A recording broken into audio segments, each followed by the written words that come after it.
Hello guys, welcome to my channel happiness in struggle. আজ আমি চলে এসেছি তোমাদের সামনে সয়াবিন তৈরির রেসিপি নিয়ে।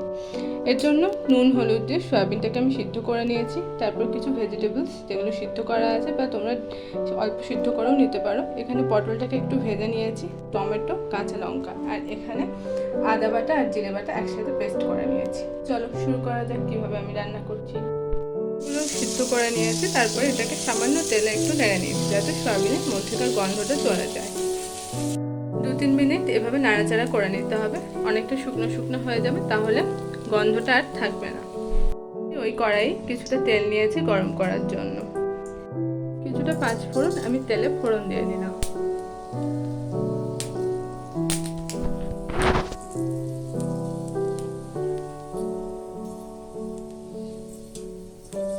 এবার সামান্য জিরে ফোড়ন দিয়ে নিচ্ছি। কিছুক্ষণ ধরে নাড়াচাড়া করবো। বাটা আর জিরে বাটার পেস্টটাকে আমি দিয়ে দিয়েছি। এবার বেশ কিছুক্ষণ আমি নাড়াচাড়া করব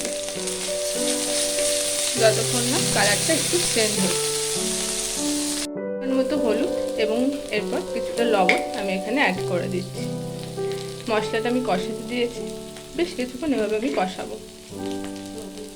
এবার আমি টমেটোর পেস্টটাকে অ্যাড করে দিলাম। বেশ কিছুক্ষণ আমি নাড়াচাড়া করব এবার, যাতে মশলাটা ভালোভাবে মিশে যায়।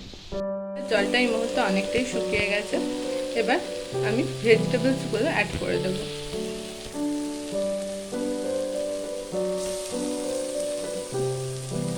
আমি ভেজিটেবলসগুলো এখানে একটা ছোট্ট সিটি মেরে সিদ্ধ করে নিয়েছি। আপনারা আপনাদের পছন্দ মতো ভেজিটেবলস এখানে অ্যাড করতে পারেন। পরে ভেজিটেবলসগুলোকে বেশ কিছুক্ষণ নাড়াচাড়া করতে হবে যাতে মশলার সাথে খুব ভালোভাবে মিশে যায়। এটা খুব শুকনো শুকনো হয়ে যাচ্ছে, লেগে যাচ্ছে, তাই আমি মশলা ধোয়া বাটির জলটা অ্যাড করলাম। এবার কিছুক্ষণ আমি নাড়াচাড়া করবো। এটা অনেকটাই লেগে যাচ্ছে। এবার ওই ভেজে রাখা সয়াবিনগুলোকে আমি ধীরে ধীরে অ্যাড করে দিচ্ছি। এবার বেশ কিছুক্ষণ আমি নাড়াচাড়া করব।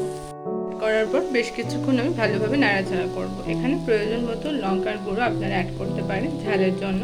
তো আমি এখানে কাঁচা লঙ্কা ভেঙে দিয়েছি।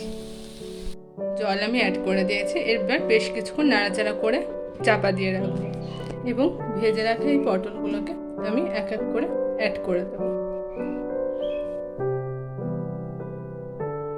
ভেজে রাখা এবং সিদ্ধ করা পটলগুলোকে আমি দিয়ে দিয়েছি। এবার একটু নাড়াচাড়া করে আমি উনুনের আঁচটা অল্প করে রেখে এইভাবে ঢাকা দিয়ে 3-4 মিনিট রেখে দেবো।